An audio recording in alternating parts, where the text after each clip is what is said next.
Paisajes imaginarios.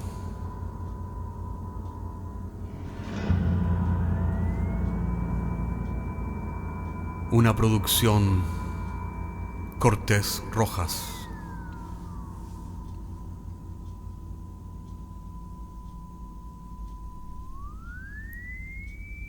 Temporada 10ª, episodio 9. La fábula de Carlos Castro. Dentro de las historias que ocurren detrás de la puerta, hay algunas que son distintas, porque son historias dentro de las historias. Lo que las mantiene y las conecta persiste más allá de la puerta.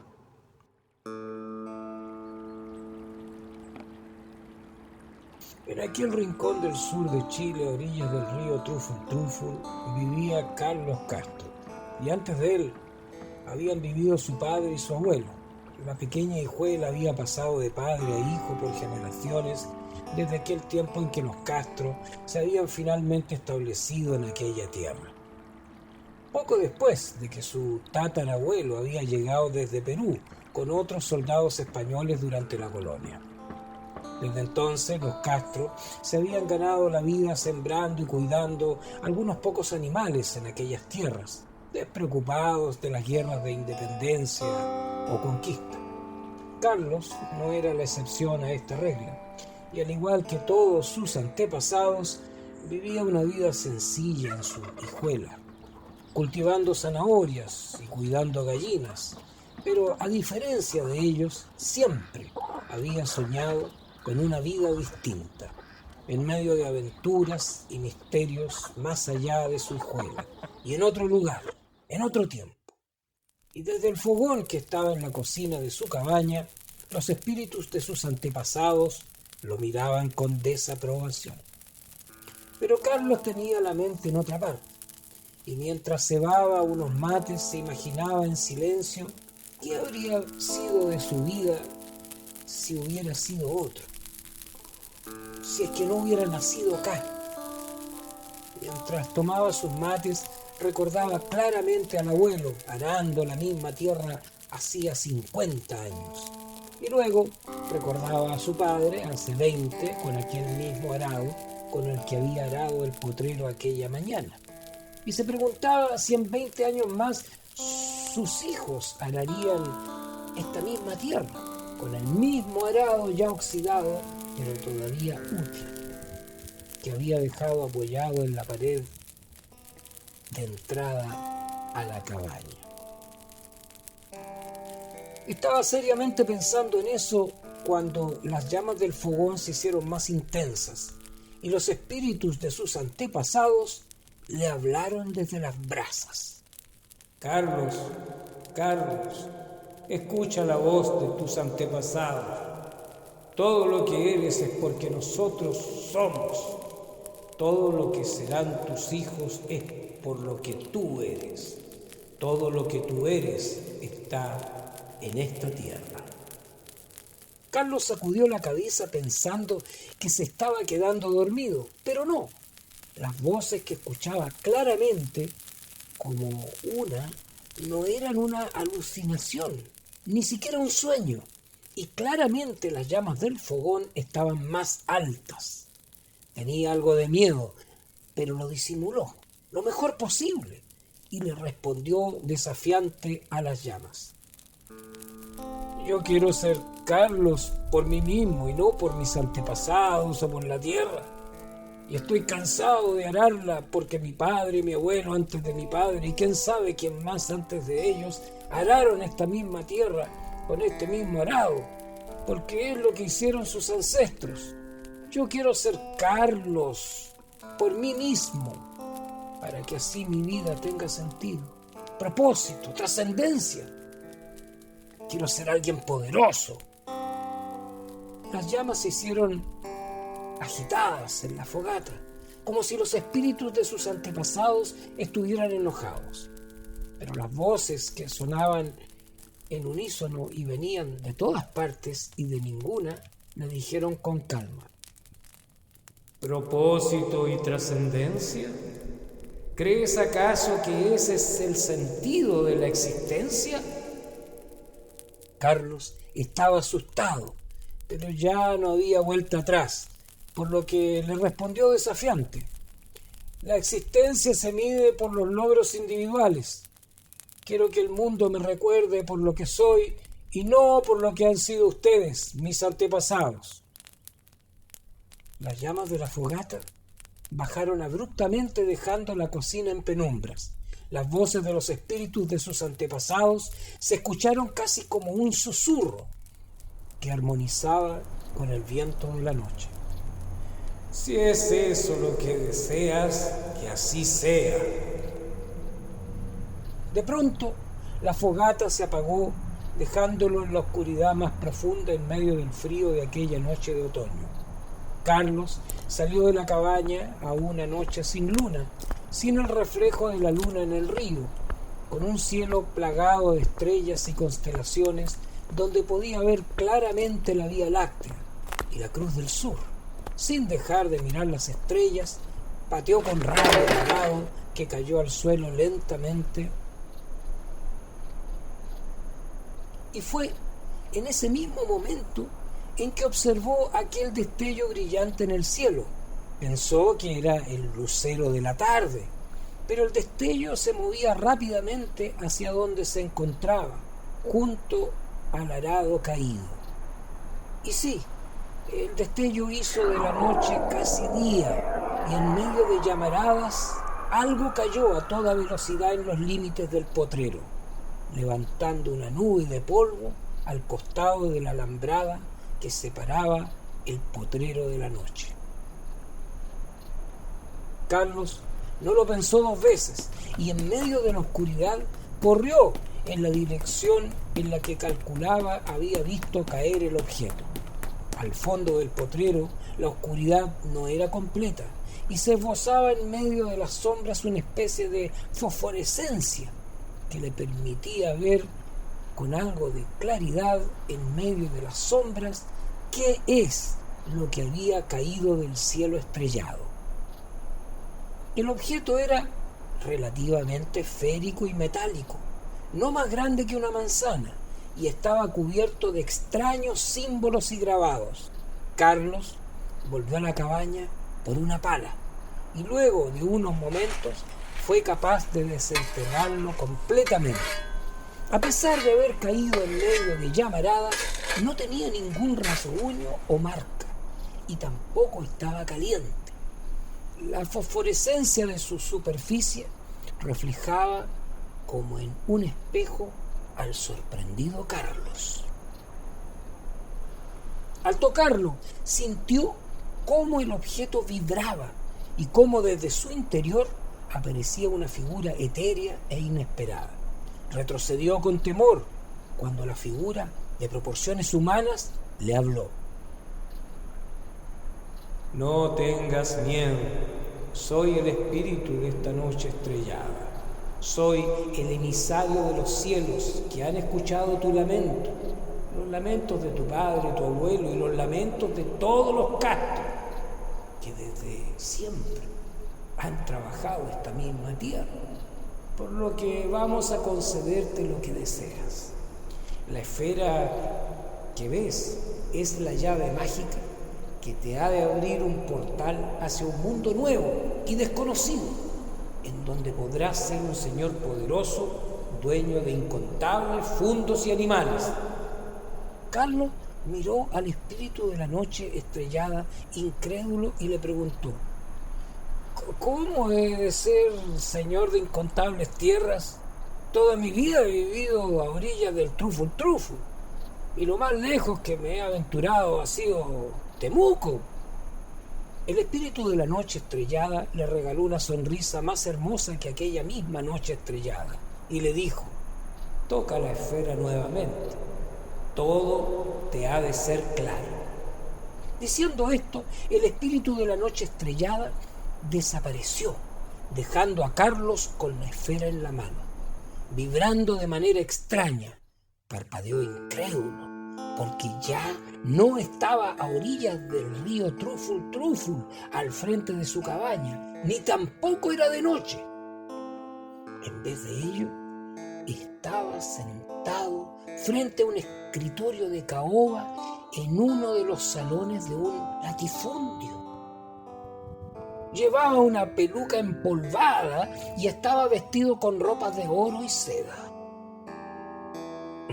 La imagen irreconocible de aquel señor en el que se había transformado se reflejaba rotunda en un espejo enorme de marco dorado, a la luz de cientos de candelabros que iluminaban aquel gran salón de alcurnia. Era rico y poderoso, y lo que estaba escribiendo eran órdenes para sus cientos y cientos de inquilinos que araban sus tierras. Sin dejar de maravillarse, tomó la campanilla que estaba frente a él y la hizo sonar un par de veces. Desde la entrada al salón, su secretario personal se le acercó para tomar notas y despachar sus mensajes, las órdenes que había escrito para los inquilinos. Aquel espíritu de aquellos cielos estrellados le había dado poder y tierras, y ahora era nada menos que un conquistador, con potestad sobre la vida o la muerte de aquellos inquilinos que cultivaban sus tierras en su nombre. Había conseguido trascendencia, y ahora tenía el poder de hacer lo que quisiera, y en su propio nombre, en aquellas tierras que no parecían tener límite. Y así, Carlos de Carpio estuvo los siguientes años disfrutando del poder y potestad sobre la vida y la muerte de sus inquilinos. Todos los días, luego del desayuno, trabajaba en su escritorio de caoba, ordenando a sus inquilinos arar la tierra, sembrar, cultivar los cientos de hectáreas que ahora poseía, tal y como antes había ordenado su padre a los padres de sus inquilinos, y antes su abuelo a los abuelos de sus inquilinos, desde aquel mismo escritorio y en aquel mismo salón. Estaba pues satisfecho con aquel orden de cosas, pero desde alguna parte de su subconsciente algo le molestaba, sin poder poner el dedo sobre exactamente qué. Y así, luego de despachar las órdenes, sentado solo frente a la gran chimenea de mármol, contemplaba las llamas mientras bebía una copa de jerez, pensando en ello, que la última cosecha había sido todo un éxito y era respetado por el resto de la oligarquía chilena, que había heredado de su padre y del padre de su padre las tierras que cultivaban sus inquilinos, y que antes habían cultivado los padres de sus inquilinos, y luego serían su hijo y los hijos de sus hijos, quienes seguirían ordenando a los hijos y a los hijos de los hijos de los inquilinos. Las llamas de la chimenea se agitaban frente a él como riéndose cuando Carlos de Carpio metió la mano en el bolsillo de su levita y sacó la esfera que continuaba vibrando tal y como en aquel sueño de hacía incontables años en una ruca que estaba en alguna parte de sus tierras a orillas del río Truful. Frente a Carlos, el espíritu de la noche estrellada se materializó nuevamente y le dijo: y luego de todo ese poder sigues todavía insatisfecho, Carlos. ¿Es que don Carlos de Carpio no ha sido capaz, con todo ese poder, de encontrar la trascendencia? Calla y escucha. Tengo incontables fundos y cientos de inquilinos que tiemblan de desobedecerme, pero no he encontrado trascendencia suficiente, porque sigo fundamentalmente haciendo lo mismo. que es cultivar la tierra, como hizo mi padre o mi abuelo. Quiero más, quiero mucho más. Quiero ser yo el que dicte las leyes para regir sobre estos oligarcas latifundistas y así poder regir el destino de naciones y del universo. Solo un poder así le daría propósito y trascendencia a una vida. Las llamas en la chimenea crepitaron agresivas y los destellos pintaron de un carmín violento el reflejo de Carlos de Carpio en el espejo. Pero aún así, el espíritu de la noche estrellada asintió en silencio. Lo miró nuevamente y le dijo: los cielos no aprueban tus deseos, pero sin embargo han consentido. Puedes tocar nuevamente la esfera. Las llamas de la chimenea cedieron lentamente, oscureciendo la habitación, dejando solo el reflejo de don Carlos de Carpio en el centro de un salón en penumbras mientras tocaba la esfera. Y en aquellos campos de batalla sobre la tierra virgen de aquel sur de Chile, los conquistadores españoles decimaron nuevamente los grupos mapuches, avanzando sin piedad hacia el sur, por aquella América que sola ya pertenecía al rey de España y emperador del Sacro Imperio Romano, su excelencia Carlos V de Augsburgo. América le pertenecía y junto a ella el poder sobre la vida y la muerte de todos sus súbditos en España, Alemania, Italia y los Países Bajos. Todo aquel poder, mientras se paseaba solitario por aquellos salones pantagruélicos, llenos de las pinturas de sus antepasados y de los antepasados de sus antepasados. Siguió caminando hasta entrar en el salón principal, para sentarse en aquel trono de oro macizo. Frente a él, las llamas que venían de la chimenea de mármol de Carrara seguían siendo las mismas, mientras que un espejo masivo lo reflejaba en su totalidad. Tal y como antes el mismo espejo había reflejado a su padre, el emperador Maximiliano, y antes que él, al padre de su padre, el emperador Federico. Miró nuevamente los documentos de sus secretarios que le presentaban, esperando órdenes para sus virreyes, para que ordenaran a sus gobernadores, para que ordenaran a sus señores, para que ordenaran a los inquilinos que araran y sembraran la tierra, tal y como su padre el emperador y el padre de su padre, también emperador, habían ordenado a los padres de sus virreyes que ordenaran a los padres de sus gobernadores, que ordenaran a los padres de sus señores, para que ordenaran a los padres de sus inquilinos de las Indias, para que araran por siempre y jamás, aquellas tierras vírgenes de aquella América conquistada. Pero estaba cansado.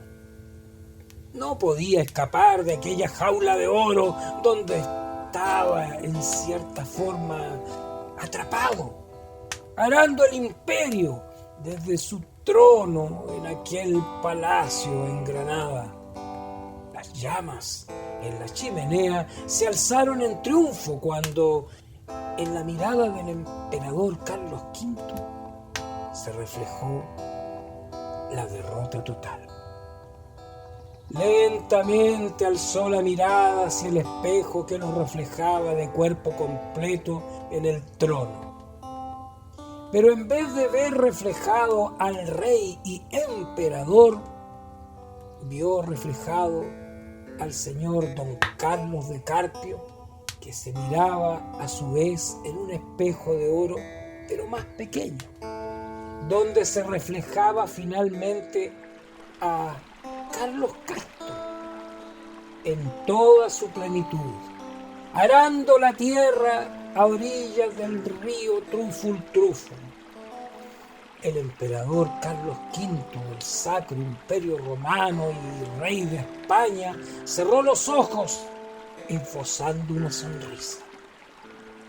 Finalmente comprendió que tal vez como individuo no era nada. Comprendió que la trascendencia y el propósito no estaban en él, o en su padre, o en el padre de su padre, sino que en aquella tierra que todos habían arado y que seguirían arando hasta el final de los tiempos, sus hijos, los hijos de sus hijos, los hijos de los hijos de sus hijos.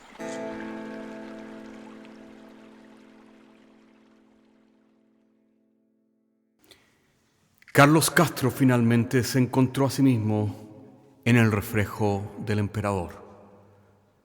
¿Se habrá encontrado el emperador en el reflejo de Carlos Castro? Hasta la próxima semana.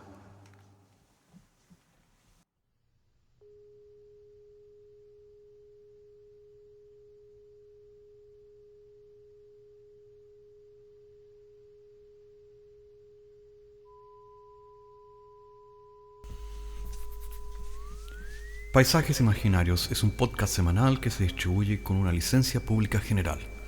Puedes encontrarnos en iTunes, Spotify o donde quiera que escuches podcasts. Contáctanos a paisajes@caco.cl. Hasta la próxima semana.